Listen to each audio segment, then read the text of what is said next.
December 7th, 1941, a date which will live in infamy. Do you remember where you were December 7th, 1941? Home. We're home? Yeah. Do you remember was there any conversation when... Oh my, that's all we talked about. I got the goddamn Japs. Pardon my French. That's okay. At one point you said you did get drafted. What was, when you opened up that envelope, what did you think?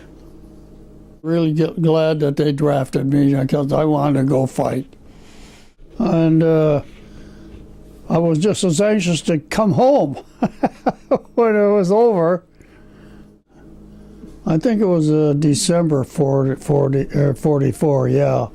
Landed in Britain. Yep. And on the west coast of Britain. What is that, Birmingham? Or? Mm-hmm. And then we took a train down to Southampton. A couple of days later, we were on another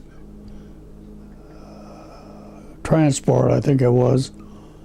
It took us to Le Havre, France. I went to school at Fort Knox, radio operator school, and I just couldn't get the did it down pat, right? For the Army's satisfaction, and so they just continued to stick me in the replacements, I guess. But because I was trained in Fort Knox, I guess they figured that I knew something about tanks. That's why I was sent to Epernay, France, to join the 707 Tank Battalion, which had been knocked out in the Battle of the Bulge. Sherman tanks rolled off American assembly lines by the thousands, nearly 50,000 total. When they reached Europe, 3 to 5 man tank crews immediately took them into battle, delivering firepower to Allied ground troops where it was needed most. Every one of us had to become assigned to every position, and being the dumbest of them all, I was given, I always thought, because I was never a good driver. I didn't know anything about double clutching or anything, and that's what you had to know. Right. But we were very fortunate in having a very good driver. We had 5 in our crew. Assistant driver. Assistant driver. That's what I ended up being. No kidding. So you did learn how to drive it? No. No? No. Only in the Army. Only in the Army could you be an assistant driver, not know how to drive it. Yeah. We had an excellent crew. Yeah. Boy, they could load and fire that 76 fast. What kind of tank was it? Sherman. Sherman tank? Mm-hmm. Now, did you find yourself in engagement? Oh, many, yeah. But it was towards the end of the war. Right. They were retreating about as fast as we could catch up with them. Ever? Well, I had a .30 caliber. Okay. And I wasn't proficient at firing that, they told me. Because I didn't have any experience firing it to speak of. We lived in our tank, and as it warmed up, then we could live outside a little bit. But we seldom lived in a village. So literally, I mean, you're spending the night parked someplace? Yeah. You bunked? Well, we were always in a circle, okay. Like as if the Indians are going to surround us. Fascinating. So how would you get food and stuff? Would you stop someplace? Would there be... Oh, no, the trucks with food would bring our victuals to us. We had short-barreled guns designed to shoot high explosive shells at a fairly low speed, 2,000 feet a second.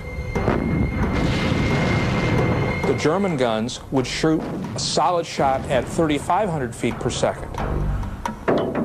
That meant that they had 2-3 times the penetrating power of our armor-piercing shells. What we gathered from the ability of the German tanks to knock our tanks out, our tanks would ignite into a flame when they hit us. And I remember vividly, we'd been ordered to pull out of the village, from the houses or buildings, and to fire our 76s, or 76. We only had one. And we fired one, and the next thing we knew, a shell landed right in front of our tank, and our tank went up like that. I remember being in a tank and going up, and boom, landed back down. What caused that tank to go up and down like that, I don't know. But we weren't hit, but some kind of a shell landed close enough to our front end of our tank to raise our tank up like that. And boy, our tank driver backed that thing back up in a hurry. Another time, we came around a corner in a village, and we were looking up the street. And all of a sudden, boom, our gunner shot. And boom, and shot again. That's how quick they were to load. Now, that wasn't easy. Get a load in and a load in and fire twice like that. But they did, and there was a German tank sitting up on the top of the street. We were looking right up the nozzle of their tank gun, and and they fired twice that fast, but evidently there was nobody in it. The only injury I ever got was from a little shrapnel that nicked the back of my hand. Did that happen while you were in the tank? I was on top of the tank. I was outside against orders. The Germans were dropping howitzers or mortars, shells on the village that we were in, and I was just lucky. All I got was a scratch during the war. Did you have a chance to fraternize at all with the German population? Oh yeah. Oh yeah. We weren't supposed to, but we always fraternized.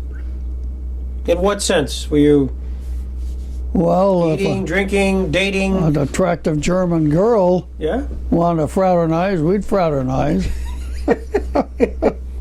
We weren't supposed to. Yeah. But I was always friendly with them. Did you know the war was ending? Did you get a... Of course. Yeah. Oh, yes. The way the Germans were running, we were in eastern Germany, almost to the Czechoslovak border when they quit. We're interrupting programs to make the following announcement. It is understood that in accordance with arrangements between the three great powers, an official announcement will be broadcast by the Prime Minister at 3 o'clock tomorrow. In view of this fact, tomorrow, Tuesday, will be treated as Victory in Europe Day. When VE Day came, do you remember that? Oh, vividly. Talk about it. We knew it was coming. And the day it came, silence. I couldn't get used to the silence. I never forgot that, because it was never silent. It was always shelling or behind us or in front of us. We could hear. We were always shelling the Germans, their positions, or where we thought they were. What was the reunion like? They hadn't seen you in a while. Oh, I'll tell you, it was sure nice to be home. Did they know you were coming, or did you just show up? I think I just showed up. Everybody started calling us the most greatest generation, and I never thought I was the greatest generation, but that's what they started calling us. And who am I to object?